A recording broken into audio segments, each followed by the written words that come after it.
ఈరోజు జ్యేష్ఠ పౌర్ణమి, దీన్ని ఏరువాక పున్నమి అనే పేరుతో పిలుస్తారు.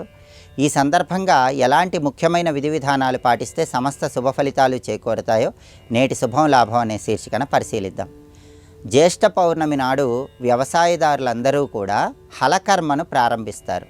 అంటే దుక్కి దున్నటం ప్రారంభిస్తారు. అందుకే దీన్ని ఏరువాక పున్నమి అనే పేరుతో పిలుస్తారు.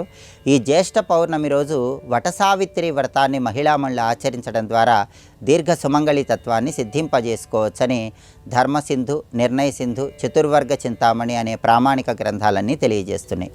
అందుకే ఈరోజు మహిళామణులందరూ కూడా దగ్గరలో ఉన్నటువంటి మర్రి చెట్టు దగ్గరకు వెళ్ళి మర్రి చెట్టు దగ్గర శుభ్రం చేసి బియ్యపిండితో ముగ్గులు వేసి మర్రి చెట్టు దగ్గర 2 తమలపాకులు ఉంచి ఆ తమలపాకుల్లో పసుపు ముద్దలు ఉంచి ఆ పసుపు ముద్దలను సావిత్రి సత్యవంతుడి స్వరూపాలుగా భావించుకుంటూ ఆ మర్రి చెట్టు దగ్గర పసుపు, కుంకుమ, అక్షింతలు ఉంచాలి.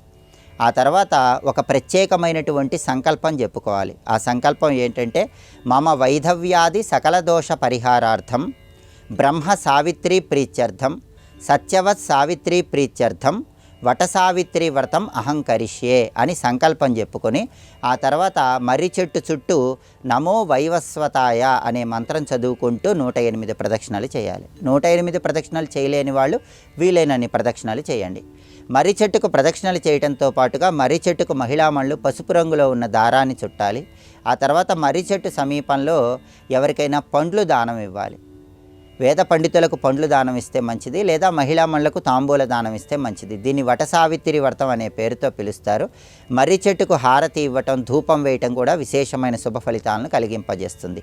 శ్రీకృష్ణ పరమాత్మ అనుగ్రహం కలగటానికి, అపమృత్యు దోషాలు తొలగింపజేసుకోవటానికి జ్యేష్ఠ పౌర్ణమి సందర్భంగా ఈ ప్రత్యేకమైన విధి విధానాలతో వటసావిత్రి వ్రతాన్ని ఆచరించాలి. కొబ్బరికాయ కొట్టి అగరబత్తులు వెలిగించడం ద్వారా కూడా మర్రి చెట్టు దగ్గర విశేషమైన శుభ ఫలితాలు సిద్ధింపజేసుకోవచ్చు.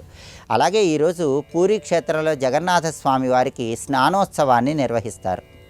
పూరీలో జగన్నాథుడు, సుభద్ర, బలభద్రుడు దారువుతో చేసినటువంటి ఈ ముగ్గురు విగ్రహాలను పూరీలో స్నాన వేదిక మీదకు తీసుకొస్తారు.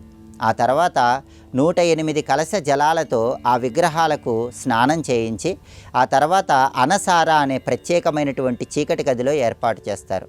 15 రోజుల తర్వాత మళ్ళీ ఈ మూర్తులు ప్రత్యేకంగా అందరికీ దర్శనమయ్యేలాగా దర్శనం చేయిస్తారు. అయితే ఈరోజు పూరీ జగన్నాథ స్వామివారి క్షేత్రంలో స్నానోత్సవం నిర్వహించిన తర్వాత గజవేషంలో స్వామివారు భక్తులకు దర్శనమిస్తారు. ఇంద్రద్యుమ్న మహారాజు మొట్టమొదటిసారి ఈ ఏర్పాటును చేశాడని స్థల పురాణం మనకు తెలియజేస్తుంది. గజవేషంలో ఉన్నటువంటి ఆ పూరీ జగన్నాథ స్వామి వారిని దర్శనం చేసుకుంటే జగన్నాథుడి సంపూర్ణమైన అనుగ్రహం కలుగుతుంది. పూరీ క్షేత్రానికి వెళ్ళి ఈ ఉత్సవాన్ని దర్శనం చేసుకోలేని వాళ్ళు ఈరోజు ఇంట్లోనే దీపారాధన చేసి పూరీ జగన్నాథ స్వామిని మనసులో స్మరించుకోవటం ద్వారా జగన్నాథుడి సంపూర్ణమైన అనుగ్రహానికి సులభంగా పాత్రలు కావచ్చు.